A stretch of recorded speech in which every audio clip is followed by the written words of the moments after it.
Aujourd'hui, je vais vous parler de la créativité. Euh, le Pavlov. J'ai appris que ça s'appelle un Pavlov. Je vais vous dire pourquoi j'ai appris ça, je ne le savais pas. Est-ce qu'il fonctionne? Non. Si. Ah, ça c'est moi. Alors, je montre ça pourquoi? Parce que ça c'est aux Pays-Bas. Je ne suis pas français. Je me disais, je vais faire une intro un peu plus personnelle. C'est pour ça que je ne savais pas que ce petit truc-là, ça s'appelle un Pavlov. Non, je viens des Pays-Bas, donc je suis néerlandais. Et j'ai une autre confession également, c'est que moi, je n'étais pas créatif de base. Je suis économiste. Donc rien à voir. Mais je suis arrivé à être un designer et puis à gérer des équipes de design. Mais aujourd'hui, on va parler un peu de cette créativité, parce qu'on croit toujours que c'est quelque chose qu'il faut étudier, faire. Non. Faire, oui. Mais on va en parler. Donc, ensuite, j'entends ça beaucoup. Je ne suis pas créatif autour de moi. Et en fait, moi j'ai envie de dire, tout le monde est créatif. C'est pas parce qu'on est un artiste qu'on est créatif. On est tous créatifs. Bon, je vais vous expliquer un peu pourquoi, et on va découvrir ce que ça pourrait dire. Ça, c'est mes enfants. Bon, là, toute la famille passe la revue, sauf ma femme. Bon, j'espère qu'elle ne regarde pas. Mais ça, c'est mes enfants. Mais en fait, dès le plus petit âge, on encourage la créativité. Puis qu'est-ce qui se passe? On grandit. Et puis, on ne lui demande plus, on ne le fait plus. Et des fois, même, on le ridiculise. Et c'est dommage, parce qu'à un moment donné, tout le monde ici était créatif. Il n'y en a pas un ou une qui n'a pas fait un dessin. Et ça n'a rien à voir avec la technicité, ou si c'est bien ou pas bien. C'est juste une manière de s'exprimer. Donc moi, j'ai toujours trouvé ça dommage, donc j'essaye d'encourager la créativité jusqu'au bout. Et même si on a des meetings chez Conto, par exemple, c'est d'aller au whiteboard, pardon, je ne connais pas le nom en français, mais de s'exprimer visuellement également. Parce que la qualité, c'est pas important. Pour moi, oui. Pour vous, non. Donc, ce que je voulais dire, c'est que résoudre un problème du quotidien, c'est également de la créativité. Même le matin, il faut décider ce qu'on va porter.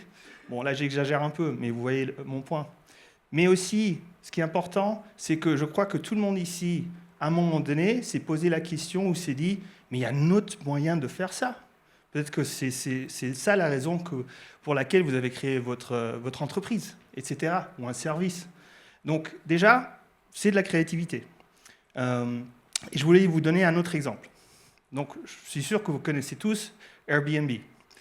En 2008, ça ne s'appelait pas encore comme ça. Ça s'appelait Air, Bed and Breakfast.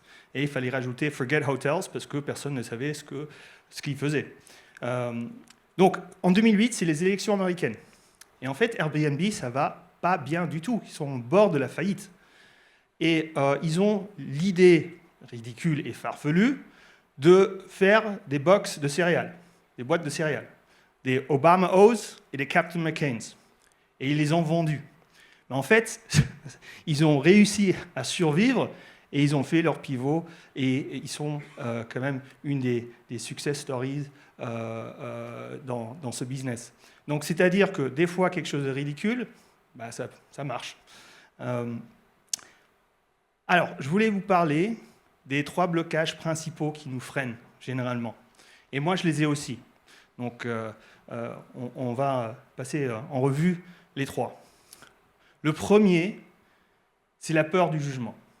Le garçon timide que vous avez vu, moi, je l'ai aussi. Donc, on ne s'exprime plus. Mais le problème, c'est que, en fait, toutes les idées commencent et elles sont un peu ridicules. Exemple, Netflix, ils ont commencé à envoyer des DVD par la poste. Bon, au début, on se disait, ça a l'air un peu ridicule. Uber, où j'ai passé une grande partie de ma carrière aux États-Unis, on rentre dans une voiture d'un inconnu. Ça, c'est dangereux et ridicule.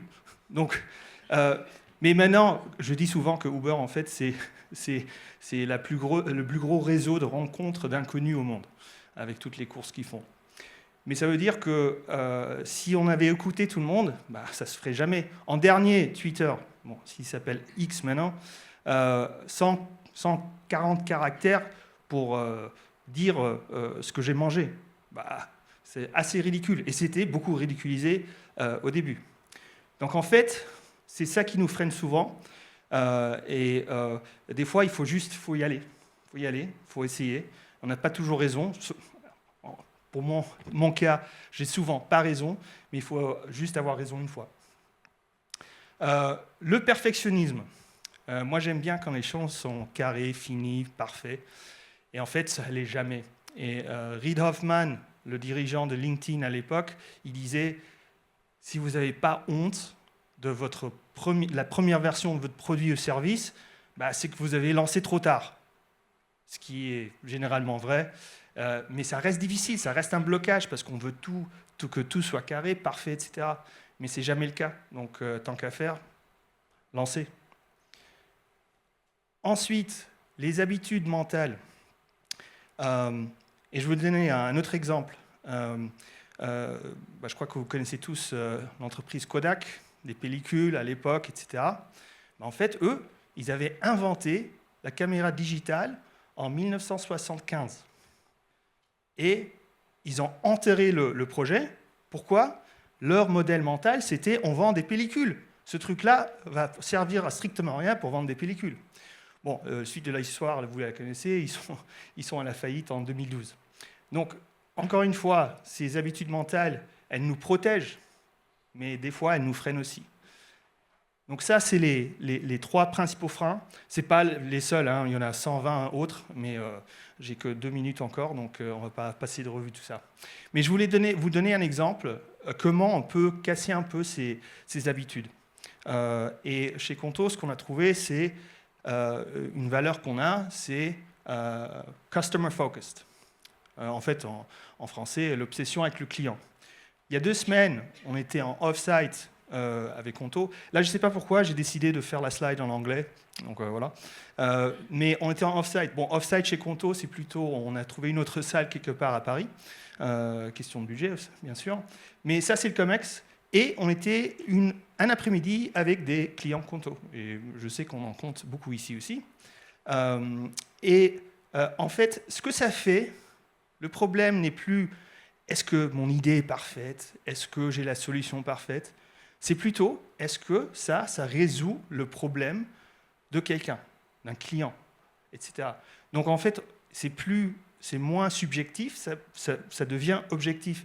Et c'est là où on peut casser les barrières, parce que n'importe si c'est ridicule ou je ne sais pas quoi, si ça résout le problème, ça veut dire qu'il y a une chance que ça fonctionne. Et pour terminer, je voulais vous donner un exemple d'une idée ridicule qu'on avait chez Conto. Mais ça a commencé aussi avec un client. Voilà, déjà, la capture d'écran, elle est assez ridicule, mais ça, c'était un vrai problème. Donc, chez Conto, on peut créer des cartes virtuelles. Le problème, c'est qu'à chaque fois que quelqu'un crée une carte virtuelle, elle est de la même couleur.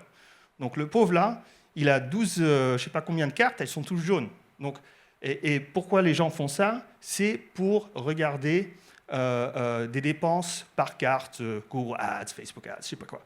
Donc, bonne chance de trouver la bonne carte, là. Impossible. Donc, on s'est dit, OK, on peut faire des couleurs individuelles, etc. Ça pourrait marcher, mais on voulait aller plus loin et s'exprimer. Donc, on a travaillé avec un artiste, le Pavlov, s'il vous plaît. Il est où Next slide. Merci. Donc là, c'est un artiste, Lucas Beaufort. Donc on s'est dit, on va faire un partenariat avec un artiste et on va faire des cartes qui ont beaucoup de personnalité. Donc les gens peuvent s'exprimer. On a 3 ou 4 versions avec les couleurs également. Le résultat du projet, c'était voilà, donc beaucoup de choix et beaucoup plus de personnalité. Donc on voulait aller the extra mile, comme on dit en anglais. Et ce qui était très cool, c'est que quand on a lancé, on se disait peut-être 15% ont customisé leur carte. Et après 7 jours, c'était 54. Donc quelque chose où... Et on a dû en interne vraiment batailler parce que tout le monde disait c'est ridicule. Donc comme quoi, même chez Conto, on a tous le même challenge. Donc pour finir, créons l'impossible ensemble et merci.